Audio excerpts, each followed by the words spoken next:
Hey, I've got a brand new beginner's card trick that you can use tonight if you want to. So let's see how it works and then I'll show you how it's done. So here we go.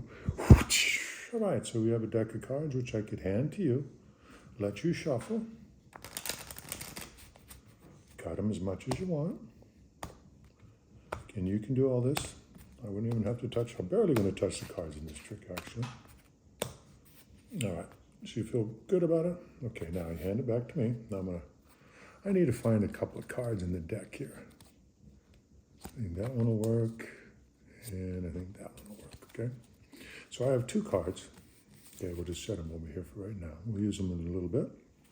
All right, now, I'm gonna hand the deck back to you, and I want you to just start dropping cards, okay? Take some from the middle if you want, however you wanna do it. Totally random, some off the bottom. Maybe a couple more in the middle. Is that good enough? Okay.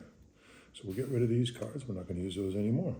Okay, so now we have a totally random pack of cards. Okay, now I want you to take them. Again, you still have the cards and put them into two piles.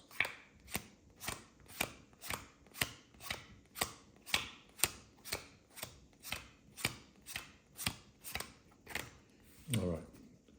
So again, you picked random cards. We put them into two random piles. Now I'm going to do a little bit of magic. And let's see how good you are. So you found the 4 of diamonds, and you also found the 6 of diamonds. Well, that's pretty good, because I'd like to know how you knew that I was going to predict that you would find a red 6 and a red 4. Now that's a pretty good trick. All right, so this is a really simple, again, beginner's card trick that you could use tonight if you want to. So let me show you how it works. Again, this is one of the easiest tricks you can pull off, okay? So basically you can have them cut, shuffle as much as you want. So let's just give it another cut. And then I take it back. And then what I do is I look at the bottom 2 cards.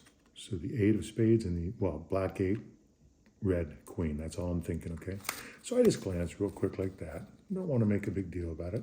So now I'm just looking for the black 8 and the red queen. There's the black 8 and the red queen right next to each other. What are the odds of that? So I take them like that and I go, okay, I've got a couple of cards that we'll look at a little bit later in the trick. Okay, and then again, we have our 2 cards right here on top, okay? So that's the key cards, I should say. That's what they are, okay? So now when I give it to you again, you're going to do all this work. You're going to drop cards, and what you're doing is now those 2 cards are on the bottom, and then you can take cards everything when you want. It doesn't really matter, but you just mix them up by saying, you know, you're taking totally random cards. Whatever cards you take makes a difference. So are you ready? That's good enough? Okay.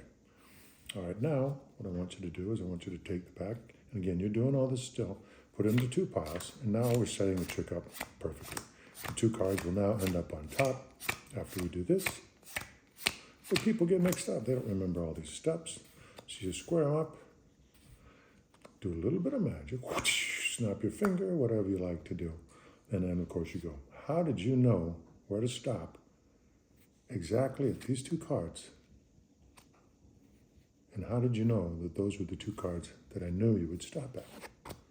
You're a pretty good magician. You know, whatever spiel you want to give, but there it is. That's the trick. Hope you liked it. Thanks for your support. Appreciate it, and I'll talk to you soon.